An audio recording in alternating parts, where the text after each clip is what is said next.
देश में कोरोना महामारी लगातार बढ़ती जा रही है। ऐसे में कोरोना से मरने वालों की संख्या भी तेजी से बढ़ रही है। सिटी ब्यूटीफुल चंडीगढ़ में भी कमोबेश यही स्थिति है। शहर में कोरोना मरीजों की संख्या में पिछले कुछ दिनों में अच्छी खासी बढ़ोतरी हुई है, तो वहीं कोरोना से मरने वालों की संख्या भी काफी बढ़ गई है। यही वजह है कि शहर के शमशान घाटों पर पहले के मुकाबले 2 गुना संख्या में हर रोज दाह संस्कार हो रहे हैं। लेकिन इस बीच जो बड़ी बात निकलकर सामने आई है वो ये है कि शहर के शमशान घाटों का संचालन कौन कर रहे हैं, ये शहर के नगर निगम को पता नहीं है। ये चौंकाने वाला खुलासा हुआ है एक आरटीआई के जरिए। आरटीआई आवेदक श्याम सुंदर शर्मा ने आरटीआई में पूछा था कि क्या शमशान घाट नगर निगम द्वारा नियंत्रित किए जा रहे हैं या किसी एनजीओ को इसके संचालन का ठेका दिया गया है। यदि हाँ तो ठेका सालाना कितने रुपए में दिया गया है, दाह संस्कार के लिए कितने पैसे दिए जा रहे हैं, शमशान घाट का समय क्या निर्धारित किया हुआ है, वहीं शव के दाह संस्कार के समय जो सामान दिया जा रहा है उसकी रसीद दी जानी चाहिए या नहीं। आरटीआई में ये भी पूछा गया था कि दाह संस्कार करने वालों को वॉचमैन को 200 रुपए देने होते हैं, क्या ये न्यायपूर्ण है या नहीं। आरटीआई के जरिए पूछे गए इन सवालों के जवाब में नगर निगम अधिकारी अभियंता एवं केंद्रीय सहायक जन सूचना अधिकारी की तरफ से कहा गया कि पूछे गए सवाल उनके कार्यालय से संबंधित नहीं है। ऐसे में बड़ा सवाल उठता है कि अगर नगर निगम शहर के शमशान घाटों को नहीं देख रहा तो फिर कौन देख रहा है। ऐसा कौन है जो बिना नगर निगम को सूचित किए इन शमशान घाटों में दाह संस्कार कर रहा है। इसी को लेकर हमने बात की चंडीगढ़ के मेयर रविकांत शर्मा से। तो उन्होंने कहा वैसे तो शमशान घाट का रखरखाव नगर निगम करता है, लेकिन दाह संस्कार पुरोहित करते हैं। लकड़ियां वो ठेकेदार या फिर हॉर्टिकल्चर के जरिए लेते हैं। नगर निगम के पास वैसे तो सारा जितने भी शमशान घाट है, कई गाँव में भी है छोटे छोटे, वो भी नगर निगम के अंडर है। मगर मेजर सेक्टर 25 में मनी माजरा में वो इंडस्ट्री एरिया फेज 1 में जो है दड़वा के पास ये जो है जो ऑपरेशनल है, जहाँ पे आजकल जो अपना डेड बॉडी जहाँ पे जलाई जाती है, तो ये मेन काम कर रहे हैं। सर यहाँ पर जो लकड़ियाँ वगैरह आती है वो कहाँ से आती है सर? देखिए वो वहीं पे कुछ हॉर्टिकल्चर डिपार्टमेंट से जैसे जलाने वाली जो होती हैं वो वाली होती हैं, कुछ वो बाहर से खरीदते हैं, तो वो जो वहाँ पे देख रेख करते हैं एनजीओ के अंडर, जिनके अंडर है वही प्रोवाइड करवाते हैं, वही मंगवाते हैं। अच्छा, मतलब वो पेबल है, मतलब वही आएगा तो उसके पे करना पड़ेगा। वो पेबल उसमें होता है, कुछ चार्जेस वो लेते हैं उसके लकड़ी वगैरह के, तो वो वहाँ पे जो व्यवस्था देख रहे हैं वही चलाते हैं। सर अपना निगम के भी एम्प्लॉय वगैरह? निगम के एम्प्लॉय जो सफाई साफ़ सफाई व्यवस्थाएँ बाकी सारी है, चाहे वो लाइट की व्यवस्था है, वहाँ शेड बने हैं। अभी पीछे हमने 25 सेक्टर में एक काफ़ी बड़ा वो प्रेयर के लिए जो है इसी हॉल भी बना के वहाँ पे दिया। ये सारी व्यवस्थाएं जो कॉर्पोरेशन की तरफ से रहती हैं। सर अपना यहाँ पे जो अपना राख वगैरह होती है और जो अन्य मेंटेनेंस का खर्चा होता है इनका अपना, वो सर वो भी सारा मेंटेनेंस सारी कॉर्पोरेशन करती है। जितने भी ये अपना क्रिमेशन ग्राउंड है, इनकी मेंटेनेंस जो है वो कॉर्पोरेशन की करके देती है सारी। वहीं जब हमने सेक्टर 25 शमशान घाट के पुरोहित गुलशन शर्मा से बात की तो उन्होंने बताया कि वे सन 1960 से सेक्टर 25 शमशान घाट में दाह संस्कार करवाते आ रहे हैं। उनकी चौथी पीढ़ी यहाँ पर दाह संस्कार करवा रही है।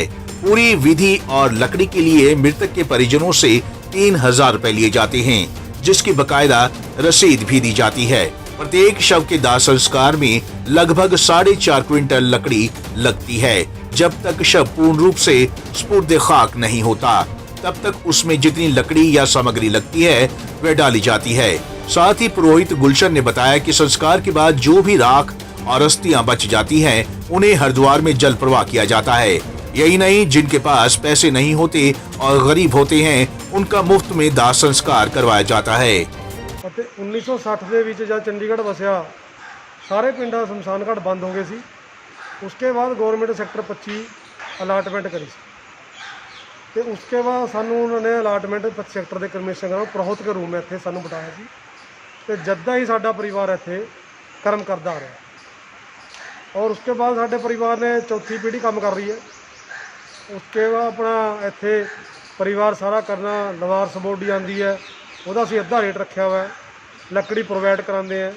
साडा किसी ना ऐसी कोई बात नहीं, लेकिन आप संस्कार बिल्कुल प्रोपर तरीके नाल इत्थे किया जाता। और उसके बाद साडे वर्कर जिहड़े हैगे हैं, साडे कोल 17 वर्कर है इत्थे साडे कोल काम करते हैं।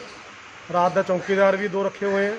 अगर बात की जाए तो जैसे लकड़ी के, तो लकड़ी के कितने क्या चार्जेस होते हैं और क्या कुछ होता है, इसके बारे में थोड़ा सा बताइए, क्योंकि कई सवालों में आ रहा है कि यहाँ पर अधिक रेट लिए जाता है दूसरों से। लकड़ी का हमारा 3000 का रेट है, जिसके अंदर हमारे लड़के जो लकड़ी ऊपर से घेरते हैं, लगाते हैं, और उसके बाद जो रात को चौकीदार संभालता है, सारा 3000 के बीच में ही आता है।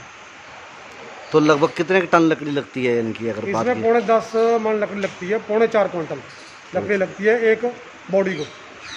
और जिस तरह से संस्कार के बाद जो ये राख बच जाती है, तो इसका भी आप विसर्जन वगैरह करने जाते हैं सब कुछ? 50% लोग राख लेके जाते हैं, 50% लोग राख यहाँ छोड़ जाते हैं, जो हम 15 दिन के बाद गाड़ी बुला के सारी इकट्ठी करके घर में प्रवाह करते हैं। अस्थियाँ जो बच जाती हैं वो हरिद्वार हम 15 दिन के लिए लेके जाते हैं और प्रवाह कराते हैं। तो यहाँ पर जो भी पैसा दिया जाता है, चाहे वो लकड़ी का है या संसार का है, तो उसकी पर्ची वगैरह दी जाती है? बिल्कुल, 25 रसीद दी जाती है। तो बाकायदा यानी कि वो रसीद के थ्रू ही सारा कुछ होता है? रसीद के थ्रू सब कुछ होता है। यानी आपका कहने का मतलब है कि कुछ भी लेंगे तो उसकी आप रसीद देते हैं? बिल्कुल। और अगर बात की जाए यहाँ पर जो एम्प्लॉयज़ की, तो वो भी आप लोग देखते हैं? टोटल कितने एम्प्लॉयज़ हैं यहाँ पर? सफाई कर्मचारी कॉर्पोरेशन के हैं जी। जो हमारे एम्प्लॉय चौकीदार है, लकड़ी लगाते हैं, लकड़ी घेरते हैं। हमारे पास 17 वर्कर हमने रखे हुए हैं। साथ ही पुरोहित गुलशन कुमार ने बताया कि कोरोना काल से पहले 14 से 15 शवों का संस्कार प्रतिदिन किया जाता था, लेकिन कोरोना महामारी के चलते आए दिन 35 से 40 शवों का दाह संस्कार किया जाता है और कोरोना संक्रमित शवों के लिए अलग से शेड बनाए गए हैं, जहां पर पूरी सेफ्टी के साथ दाह संस्कार किया जाता है। शवों के संस्कार के बाद उस जगह को बार बार सैनिटाइज भी किया जाता है। कोरोना महामारी में पहले जो डेथ रेट थी यहाँ पे, उस पहले 15 या 14 की थी, अब तो डेथ रेट 35-40 की बॉडी आ रही है। मैं तो यही कहूँगा कि जितना भी कम से कम लोग आएँ और अपना बचाव करें। पीपी किट पहन के संस्कार कराते हैं हमारे वर्कर, वो भी पीपी किट पहन के आए और सैनिटाइजर साथ में, जैसे उनका बचाव हम भी अपना बचाव रखेंगे। काम तो हम करते ही, लेकिन बचाव तो हमने अपना करना है। महामारी के दौर में शहर की शमशान घाटों पर शवों के दाह संस्कार की संख्या दोगुनी से अधिक हो गई है, लेकिन जिस तरह से शहर के शमशान घाटों के संचालन को लेकर आरटीआई और मेयर के बयान में विरोधाभास है, कई सवाल खड़े करता है। पंजाब केसरी टीवी के लिए चंडीगढ़ से कुलदीप कुमार की रिपोर्ट।